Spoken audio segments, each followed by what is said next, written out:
ప్రభునందు ప్రియులారా, ప్రభు అయిన యేసుక్రీస్తు నామమున ముందుగా మీకు అందరికీ నా హృదయపూర్వక శుభాభినందనలు తెలియజేస్తున్నాను. మరి దేవుడు తన కృపలో మనల్ని అందరినీ కూడా ఎంతగానో కాచి కాపాడి మరి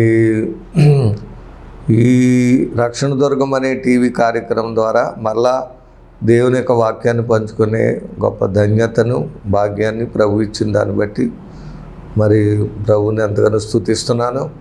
అలాగే మరి మీరు కూడా వాక్యం విని దాని విషయాలు తెలియజేస్తూ ఆధ్యాత్మికంగా ఎంతగానో ఎదుగుతూ బలపడుతూ మరి దేవుని సన్నిధిలో మేము ఈ యొక్క అవసరాలు తెలియజేస్తూ ఈ కార్యక్రమాలని మీరు ఎంతగానో ప్రోత్సహిస్తున్న దాన్ని బట్టి కూడా మీకు కూడా ముందుగా నా హృదయపూర్వక వందనాలు తెలియజేస్తున్నాం. ఇంకనూ ఈ యొక్క కార్యక్రమాల కొరకు మీరు అందరూ ప్రార్థించి సహకరించాలని ప్రభుపేట ఈ యొక్క మాటలు చెప్పి ముగిస్తున్నాను. దేవుడు మిమ్మల్ని దీవించిన గాక. మరి ఈ వారమునకు దేవుడిచ్చే మనకి వాక్య భాగాన్ని మనం చదువుకుందాం. దేవుని పరిశుద్ధ గ్రంథంలో నుండి యోహాను సువార్త 21వ అధ్యాయము చివరి వచనం అనగా 25వ వచనం మనం చదువుకుందాం. యేసు చేసిన కార్యములు ఇంకను అనేకములు కలవు. వాటిలో ప్రతిదాన్ని వివరించి వ్రాసిన ఎడల అట్లు వ్రాయబడిన గ్రంథములకు భూలోకమైనను చాలదని నాకు తోచుచున్నది. ప్రభు కార్యాల గురించి, ప్రభు చేసిన కార్యాల గురించి యోహాను గారు చక్కగా వివరిస్తున్నారు. ఆయన గ్రంథంలో ప్రభు చేసిన కార్యాలు చాలా అంటే సూచక్రియలు రాశారు. అయితే అక్కడతో ఇవి రాయబడినవే కాదు, ఇంకనూ ఆయన చేసిన కార్యములు అనేకములు కలవు. ఎన్ని అని అంటే దానికి కింద ఏమంటున్నాడంటే వాటిలో ప్రతిదాన్ని వివరించి వ్రాసిన ఎడల అట్లు రాయబడిన గ్రంథములకు భూలోకమైనను చాలదన్నారు. అంటే ఒక్కసారి ఆలోచన, ఆయన చేసిన కార్యాలు అనేకములంటే ఎన్నో కార్యాలు అన్నమాట. ఇక ఎన్నెన్నో కార్యాలు ఆయన చేశాడను. ఏకంగా వాటిని అవన్నీ రాసి పుస్తకాలుగా తయారు చేస్తే వాటిని ఆ బుక్స్ని పెట్టడానికి భూలోకమైన అంటే అన్ని గ్రంథాలుగా ఉంటాయంట. అంటే అన్ని కార్యాలు ఆయన చేశాడంట. హల్లెలూయా. ప్రియులారా, ఆయన అనేకమైన కార్యములు చేసే దేవుడు. మనము ఇవి కొద్దిగా ఎందుకు రాయబడ్డాయంటే వీటిని మనం నమ్మి ఆయన్ని తెలుసుకొని ఆయన ఇచ్చే ఆ యొక్క రక్షణను, ఆత్మీయ జీవితాన్ని మనం సంపాదించుకొని ఆ నిత్య జీవంలోనికి మనం అనుభవించడానికి కొన్ని మాత్రమే ఇక్కడ రాయబడ్డాయని చూస్తున్నాం. ఇంకనూ అనేకములు కలవు. అంటే ఇంకా ఆయన చేసిన కార్యాలు కౌంట్లెస్ అన్నమాట. అనేకములు అంటే కొన్ని 10, 20 ఎన్నో రాయబడ్డాయి ఇందులో. అయితే ఇక అవి రాయబడాలంటే అసలు భూలోకమే కాదంటే ఎన్నో కార్యాలు ఆయన చేసినట్లుగా మనం చూస్తున్నాం. అలాగే యోహాను సువార్త 20వ అధ్యాయంలో 30వ వచనం మనం చూసినట్లయితే మరియు అనేకమైన ఇతర సూచక్రియలను యేసు తన శిష్యుల ఎదుట చేసెను. ఇతరమైన సూచక్రియలు, కొన్ని సూచక్రియలే ఇక్కడ రాయబడ్డాయి. ఇంకా వేరే సూచక్రియలు, అనేకమైన సూచక్రియలు యేసు తన శిష్యులు ఎదుట చేశాను. అవి ఈ గ్రంథమందు రాయబడి ఉండలేదు. కానీ సరే, ఈ గ్రంథం అంటే జస్ట్ యోహాను బుక్ ఆఫ్ జాన్ గాస్పల్లో లేవు. అవి ఈ గ్రంథంలో రాయబడలేదు. లేకపోతే బుక్ ఆఫ్ లోకా సువార్తలు కానీ, మార్కు సువార్తలో, మత్తయి సువార్తల్లో అంటే ఒక్కొక్క సువార్తల్లో కొన్ని మిరకిల్సే, కొన్ని సూచక్రియలే సువార్తే మనకి రాయబడదు. కానీ అనేకమైనవి రాయబడినవి ఎన్నో ఉన్నాయి. అంటే యేసు ఎన్ని కార్యాలు చేయగలడో అనేది మనం తెలుసుకోవాలి. ఇప్పుడు ఈ ఈ మాటలు మనం యేసు చేసిన కార్యములు ఇంకనూ అనేకమైనవి కలవు.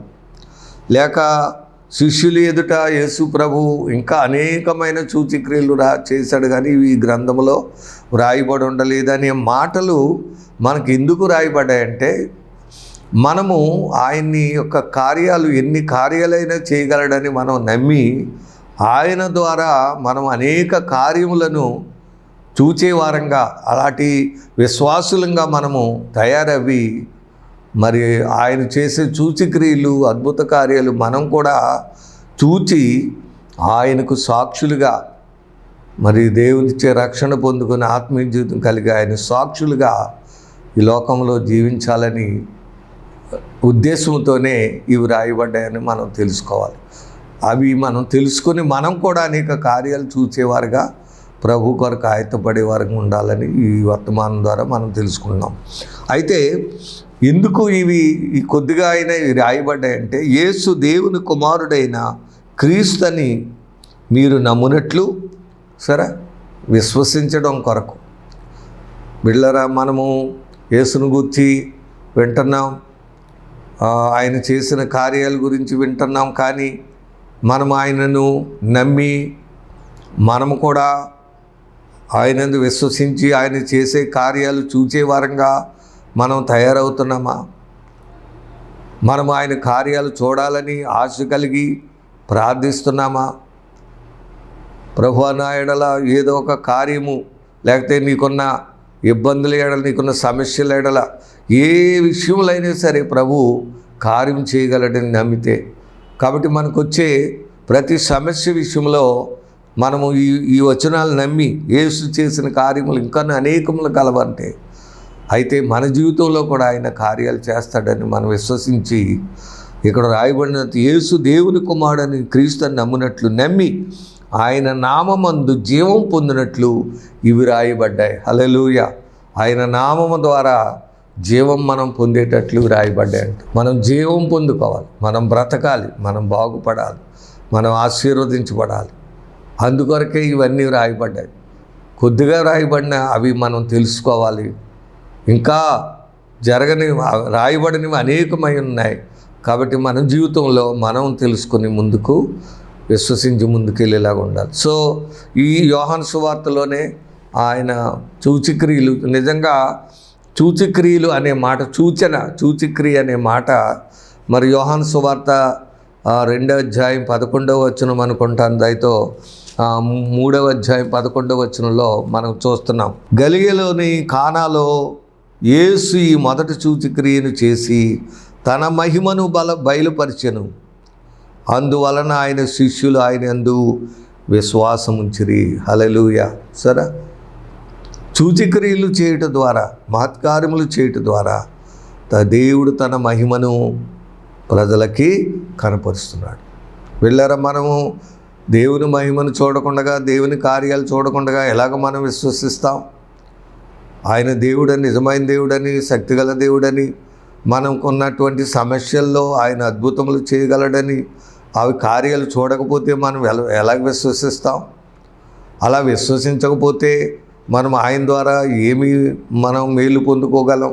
కాబట్టి మనం ఈరోజు ఈ ప్రసంగం ద్వారా మీరు విని, మనం ఏదో నామినల్ క్రిస్టియన్గా ఆయన ఏం చేస్తాడులే, మన బాధలు తప్ప, లేకపోతే మన బాధలు ఎవరు తీరుస్తారు, మన కష్టాలు ఎవరు తీరుస్తారు, మన బ్రతుకులు ఎవరు మారుస్తారని మనము నిరాశపడకుండా, ఆయన ఎవరి ఎడలైనా ఏ కార్యమైనా చేయగలడని మనము దీని ద్వారా, అందువలన శిష్యులు ఆయన యందు విశ్వాసం ఉంచిరి. సో ఎప్పుడైతే ప్రభు కార్యాలు సూచక్రియలు ఆయన చేసేది కూడా అందుకనే, ఆయన అద్భుతం చేసేయాలని ఏంటంటే అవి సూచక్రియ అంటే ఒక సైన్ అన్నమాట. అంటే నేను దేవుణ్ణి, నేను ఈ కార్యం చేయగలను అని మనం తెలుసుకోవడానికి ఆయన సూచక్రియలు చేస్తున్నారు. తెలుసుకొని మనం ఆయన్ని విశ్వసించడానికే ఆయన సూచక్రియలు చేస్తున్నారు. సో ఇక్కడ ఈ మొదటి సూచక్రియలో మనం తెలుసుకోవాల్సింది ఏంటంటే, మరి ఇక్కడ కానా అనేటువంటి ఊరిలో ఒక వివాహం జరిగింది. మన అందరికీ వివాహాలకు వెళ్తాం, ఆ వివాహాల్లో ఈ మాట కంపల్సరీగా చదువుతారు, ప్రసంగాలు వింటాం. వీళ్ళారు అక్కడ కానాను వివాహం జరిగినప్పుడు ఆ వివాహంలో అక్కడ ఒక లోటు వచ్చింది. యేసు ప్రభు, ఆయన శిష్యులు, ప్రభు మరియమ్మ గారు అందరూ పిలువబడ్డారు. ఆ అంటే స్పెషల్ మ్యారేజ్, చాలా చక్కటి వివాహం అవుతుంది. అది అక్కడ లోటు ఏంటంటే ద్రాక్షారసము అయిపోయింది. ద్రాక్షారసం అయిపోయినప్పుడు యేసు తల్లి యేసు ప్రభు దగ్గరికి వచ్చి ద్రాక్షారసం లేదని ఆయనతో చెప్పగా యేసు ఆమెతో, అమ్మా, నాతో నీకేమి పని, నా సమయం ఇంకను రాలేదని. ఆయన తల్లి పరిచారకులను చూచి, ఆయన మీతో చెప్పినది చేయుడని. యూదుల శుద్ధీకరణాచార ప్రకారము 2-3 తూములు పట్టు 6 రాతి మనలు అక్కడ ఉంచబడింది. యేసు ఆ బాణలో నీళ్లతో నింపుడని వారితో చెప్పగా వారు వాటిని అంచులు మట్టుకు నింపిరి. అప్పుడు ఆయన వారితో, మీరు ఇప్పుడు ముంచి విందు ప్రధాని వద్దకు తీసుకుని చెప్పగా వారు తీసుకుని పోయి, ఆ ద్రాక్షారసం ఎక్కడి నుండి వచ్చినో ఆ నీళ్లు ముంచి తీసుకుని పోయిన పరిచారకులకే తెలిసింది, కానీ విందు ప్రధానికి తెలియపోయిన కనుక ద్రాక్షారసమైన ఆ నీళ్లు రుచి చూచినప్పుడు ఆ విందు ప్రధాని పెండ్లి కుమారుని పిలిచి, ప్రతివాడును మొదట మంచి ద్రాక్షారసం పోసి జనులు మత్తుగా ఉన్నప్పుడు జబ్బురసం పోయి, నీవైతే ఇదివరకు మంచి ద్రాక్షారసం ఉంచుకుని ఉన్న ఆయనతో చెప్పాను. హల్లెలూయా. ఇక్కడ జరిగిన విషయం అది. ద్రాక్షారసం అయిపోయింది. మరి యేసుప్రభు తల్లి వెళ్ళి యేసుప్రభుతో చెప్పింది, ఆయన నా సమయం ఇంకా రాలేదన్నారు. అప్పుడు పరిచారకులను చూసి, ఆయన మీతో ఏం చెప్తారో అది చేయమన్నారు. చెప్పి వెళ్ళిపోయింది. వెంటనే యేసు ప్రభు ఆ పరిచారకులను ఏం చెప్పారంటే, ఆ బాణలు నీళ్లతో 6 బాణలు అక్కడ ఉన్నాయి, శుద్ధీకరణ చేసుకునే బాణలు నీళ్లతో నింపటి వాళ్ళు అంచులు మట్టుకు నింపారు. ఆ నీళ్లు ఏమయ్యంటే ద్రాక్షారసంగా మారిపోయాయి. హల్లెలూయా. ఇప్పుడు యేసుప్రభు ఈ నీళ్లు ముంచి ప్రధాన యాజకుని తీసుకెళ్ళమని చెప్పినప్పుడు ఆ ద్రాక్షారసమైన ఆ నీళ్లు తీసుకుని వెళ్ళి విందు ప్రధాని చూశాడు. ఆ విందు ప్రధాని చూసి, రుచి చూచి, మరి పెండ్లి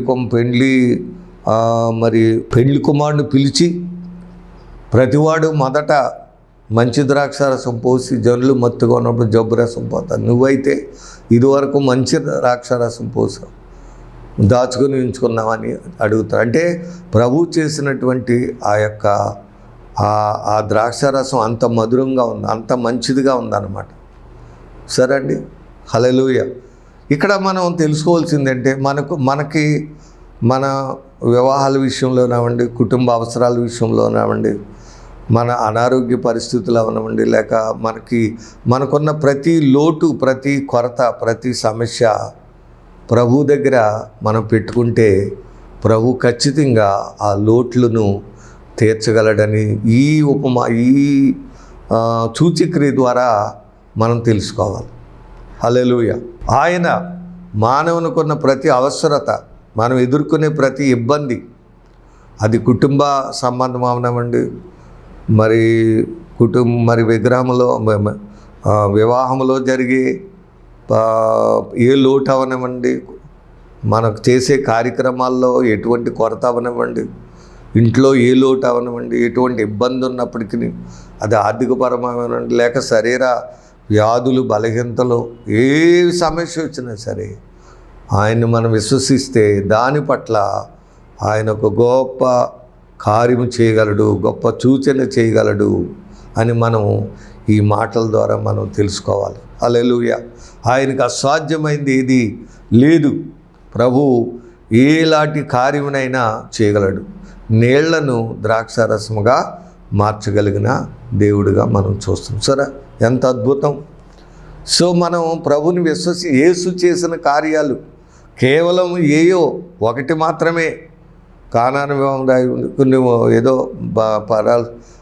మరి పక్షవాతం కలిగిన వాడిని వచ్చి బాగు చేసినట్టు, లేకపోతే కొన్ని సూచక్రియలు ఇందులో రాయబడ్డాయి, కానీ ఆయన అనేకమైన సూచక్రియలు చేశారు.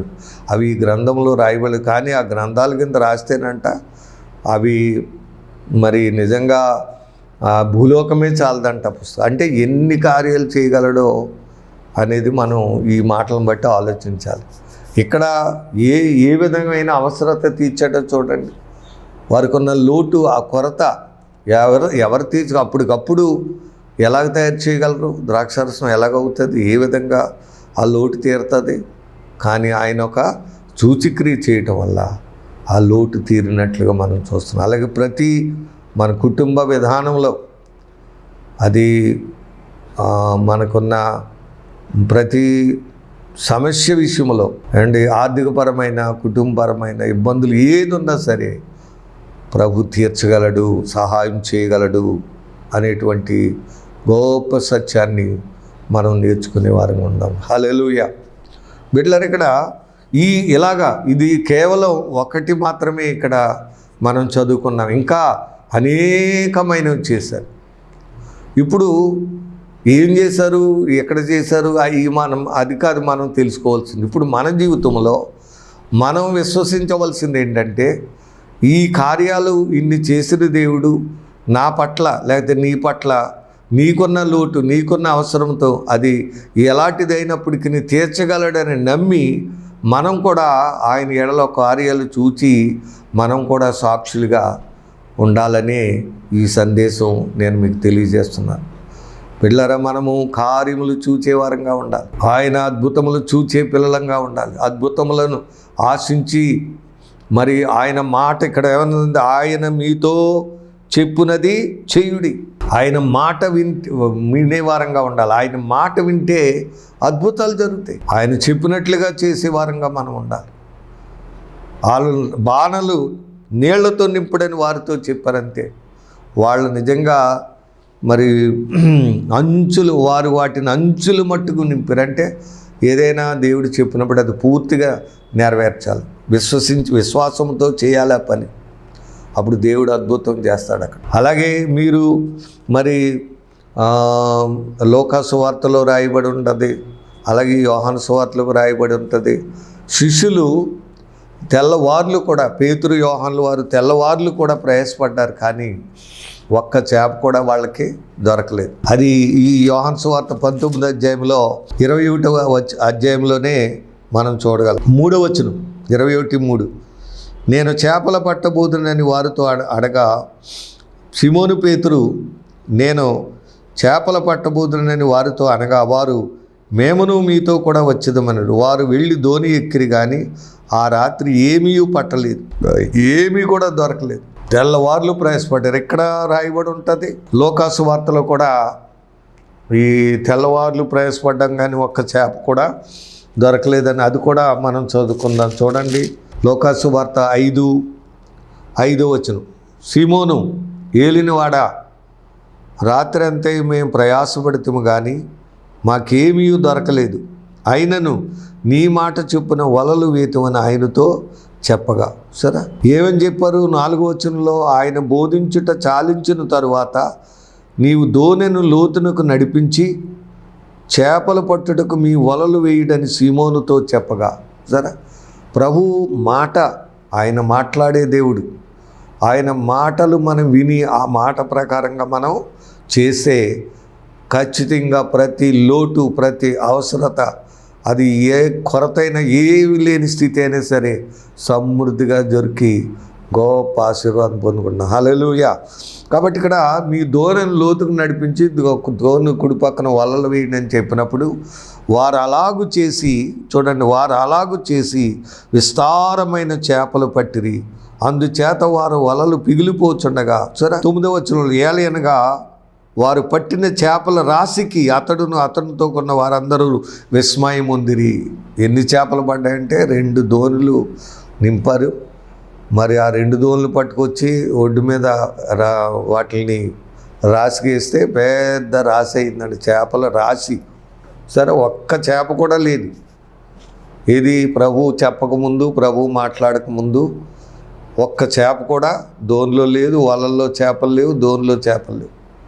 కానీ యేసే మాట్లాడటం వల్ల వల నిండా చేపలే, దోణి నిండా చేపలే. ఎన్ని చేపలంటే రాశి, అంటే విస్తారమైనటువంటి చేపలు. మనం నమ్మట్లేదు బిడ్డలారా. అందువల్లే మనం దేవుని కార్యాలు చూడలేకపోతున్నాం. ఆయన మాట చెప్పిన మనం చేయట్లేదు. ఆయన మాట కొరకు కనిపెట్టి ఆయన చెప్తారు, మనం ప్రార్థన చేసుకోవాలి. ఆయనలో ఉండాలి. మనం ఆయన సంఘములో సహవాసంలో ఆయనతో మనం ఉంటే ఖచ్చితంగా మన లోట్ల విషయంలో మన సమస్యల విషయం మాట్లాడినప్పుడే మన లోట్లు మనకున్న కొరతలు తీరుతాయి. మనకున్న ఆ దీనత్వం అదేంటి ఆ లేమి తీరుతుంది. మనకున్న బాధ తీరుతుంది. మనకున్న కష్టం తీరుతుంది. అది ఏ సమస్య అయినా సరే దేవుడు తీర్చగలడు. హల్లెలూయా. కాబట్టి అటువంటి విశ్వాసులుగా ప్రభు ద్వారా కార్యములు చూచే బిడ్డలుగా ఎవ్వరకు చేయనన్ని కార్యాలు నాకు చేశాడని నువ్వు చెప్పాలి. అటువంటి విశ్వాసంతో ఉండాలి. ఆయన చెప్పినట్టుగా చేయటం నేర్చుకోవాలి. ఉండమన్న ప్రకారం ఉండటం నేర్చుకోవాలి. ఖచ్చితంగా ఆయన నీ పట్ల గొప్ప మెరుకులు. చూడండి, ఏమీ లేని స్థితిలో, ఒక్క చేప కూడా పడని స్థితిలో ఎలాంటి పరిస్థితి వచ్చింది చూడండి, ఎంత అద్భుతం. చేపల నిండా రాశులే. వాళ్ళ దోణుల్ని ఒక దోణి కాదు 2 దోణులు. పోను ఒక దోణి నిండిందంటే కాదు 2 దోణుల నుంచే ఆ దోణిని మళ్ళీ వేరే వాళ్ళకి దోణి కేకలేసి తెచ్చుకుని ఆ దోణిలో 2 దోణులు నింపారు. అన్ని చేపలు అంటే వాళ్ళ విస్తారమైన చేపలను ఉంది. ఈరోజు నీవు ఏమీ లేని స్థితిలో ఉన్నావేమో. ప్రభు మాట వినండి. ప్రభు చెప్పినట్టు చేయండి. నీ ఆ దోణులు ఎలాగ ములిగాయో, ఎలాగ నిండాయో అలాగే నీ ఇల్లు కూడా నిండుతుంది. నీకున్న ఆర్థిక అవసరాలన్నీ తీరిపోక ఇంకా నిండిపోతాయి. ఫుల్ అన్నిటిలోనూ నిండు కొండలాగా ఉంటుంది నీ జీవితం. నీకున్న కుటుంబ విధానంలోనూ ఆర్థిక విధానం అంతా ఫుల్లే. ఇప్పుడు అంతా ఎంటీ. నీ అకౌంట్లో ఎంటీ. నీ ఇంట్లో నీ పాత్రలో అంటే రైస్ ఏంటి అన్నీ కూడా ఎంటీగా ఉండొచ్చు. అంటే ఏమీ లేని స్థితి అన్నమాట. అవన్నీ ఫుల్ అయిపోతాయి. హల్లెలూయా. వలలు నిండాయి, దోణులు నిండాయి. రాసేసి ఏకంగా రాసులు. కాబట్టి ప్రభు కార్యాలు అంత అద్భుతంగా ఉంటాయి, అంత ఆశ్చర్యకరంగా ఉంటాయి. ఆయన మనం విశ్వసిద్దాం, మనం ప్రార్థిద్దాం. ఆయన చేసిన కార్యాలు మనం చూద్దాం. ఇంకా మరొక కార్యక్రమంలో కూడా మనము ఇంకొన్ని విషయాలు ప్రభు చేసిన కార్యములు అనేకమైనవి కలవు. వాటిని వివరించి రాసి గ్రంథంగా చేయాలంటే గ్రంథాలు పెట్టడానికి భూలోకమైన చాలదంట. అంటే ఎన్ని కార్యాలు, ఎన్ని సూచక్రియలు, ఎన్ని అద్భుతాలు ఆయన చేశాడు అనేది మనం ఆలోచించవలసిన వారం ఉన్నాం. అలాగే ఇప్పుడు ఇందాక మనం యోహాను సువార్త 20వ అధ్యాయంలో మనం చదివిన దాన్ని కూడా కొద్దిగా మనం వివరించుకుందాం. అక్కడ కూడా వారు రాత్రి అంతా వాళ్ళు కూడా యేసు ప్రభు తిరిగి లేచిన తర్వాత ఈ అద్భుతం. తిరిగి లేచిన తర్వాత ఆయన అనేకమైన సూచక్రియలు చేశారు.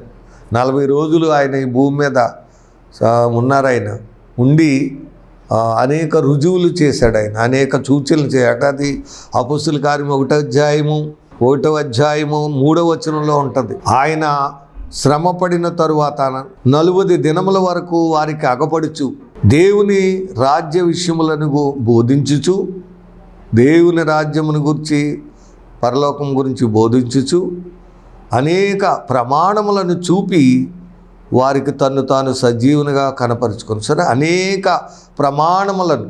అందులోదే ఈ భాగం ఏంటంటే ఈ మనం జాలర్లో దోణిలో చేపలు నిండిపోవడం. చూడండి, దోణికి ఏం పట్ల అందుకు యేసు లేదని వారితో చెప్పగా, దోణి కుడి పక్కన వల వేయుడు మీకు దొరికినని చెప్పిన కనుక వారు అలాగూ వేయగా చేపలు విస్తారముగా పడినందున వల లాగలేకపోయిరి. 11వ వచనంలో ఉంది, సీమోను పేతురు దోణి ఎక్కి వలను దరికి లాగెను.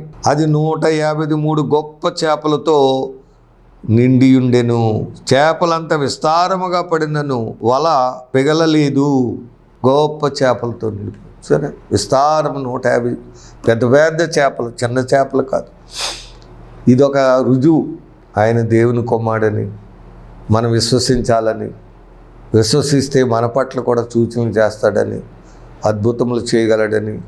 అది ఏ సమస్య అయినా, ఏ కొరత అయినా, ఏదైనా బిడ్డలారా, ఈరోజు అలాగే వచ్చే ఆదివారం కూడా ఇదే విషయాలు మీకు చెప్తాను.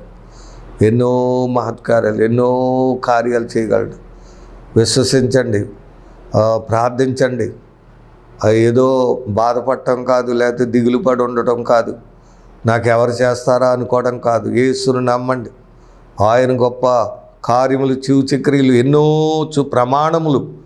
ఇక్కడ రుజువులు చేయగల దేవుడు. ప్రమాణములు చూడగలవు, రుజువులు చూపిస్తాడు. సైన్స్ అండ్ వండర్స్, సూచక్రియలు, మహత్కార్యాలు, ఇవి వచ్చే కార్యాలు ఇంకా అనేక సందర్భాలు ఎన్నో ఉన్నాయి. ఈ రెఫరెన్సులు మనం చెప్పుకోవడానికి టైం ఉండదు. కనుక మనము ప్రభు కార్యాలు చూసే పిల్లలుగా అటువంటి విశ్వాసం కలిగిన వారు ఉంటే నీ పట్ల, నీ అవసరత పట్ల ఏ లోటు ఉన్నా దాని పట్ల అద్భుతం చేస్తాడు. అక్కడ చక్కటి విషయము మనం చూడగలం. కాబట్టి ఇక్కడ మనం ఒక మాట చేయడం చూడండి. చేపలు రాత్రంతా ప్రయాసపడ్డా కానీ వలలో చేపలు ఏమీ లేవు. ఇక్కడ 8వ వచనంలో ఉంది, దరి ఇంచుమించు 200 మూరల దూరమునున్నందున తక్కిన శిష్యులు చేపల గల వల లాగుచూ ఆ చిన్న దోణిలో వచ్చిరి. సరే, చేపల గల వల, ఇంచేపు ఆ వల ఎలాగుంది? చేపల లేనిదిగా ఉంది. కానీ ఇప్పుడు ప్రభు ఎప్పుడైతే మాట్లాడారో ఆ మాటను బట్టి వాళ్ళు వలలు వేశారో మొత్తం మరి వలన్నీ చేపలే. హల్లెలూయా. ఇది అద్భుతం. ముందు ప్రభు మాటలు లేనంత వరకు చేపలు లేని వలలు, చేపలు లేని దోణులు, ఖాళీ దోణులు, ఖాళీ వలలు, అంతా ఖాళీ, అంతా ఏమీ లేదు, అన్ని ఖాళీ దోణులు, అన్నీ ఖాళీయే. కానీ ఇప్పుడు వలల్లో చేపలు, దోణుల్లో చేపలు, అన్నిటిలోని చేపలు. అలాగే నీ జీవితంలో కూడా అది ఆర్థిక ఇబ్బంది అవ్వచ్చు, అన్నిటిలోనూ అంతా ధనమే ఉంటుంది. నీ అకౌంట్లో డబ్బులు, నీ ఇంట్లో డబ్బులు ఉంటాయి, నీ పర్సులో డబ్బులు ఉంటాయి. ఎక్కడ చూసినా నీకు సమృద్ధి అయినా ఎప్పుడంటే మనం ప్రభు మాటను బట్టి చేయాలి. అనగా ఆయన యందు విశ్వసించి ఆయన మాట చెప్పిన మనం ఆయన సన్నిధిలో ఉంటూ ఆయన వెంబడిస్తూ ఆయన చెప్పినట్టుగా చేస్తే ఖచ్చితంగా ప్రభు నీకున్న ప్రతి అవసరత ఇరుకుల పట్ల ఇబ్బంది పట్ల నీ కార్యాలు చేసి గొప్ప ఆశీర్వాదం నీకు వలడు. అట్టిగా విశ్వసించి ఆయన కార్యాలు చూసి ఇంకనూ మనం ముందుకు సాగిపోయి బిడ్డలుకుందాం. దేవుడి మాటలను దీవించి ఆశీర్వదించునుగాక. ప్రార్థన చేసుకుందాం. పరమ తండ్రి యేసయ్య నీకు వందనాలు.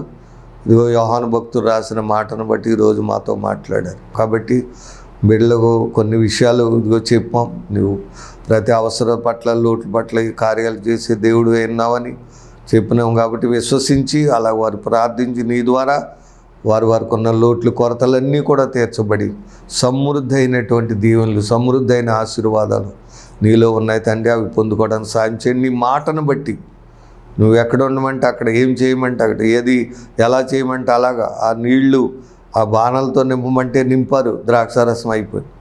ధోనిల లోతుకు నేర్చు వల్ల ఇంటి వేశారు, మాట చెప్పిన అంతే, అన్ని చేపలు పడ్డాయి. అలాగా ఏది నువ్వు చెబితే అది చేపలు చేస్తావు.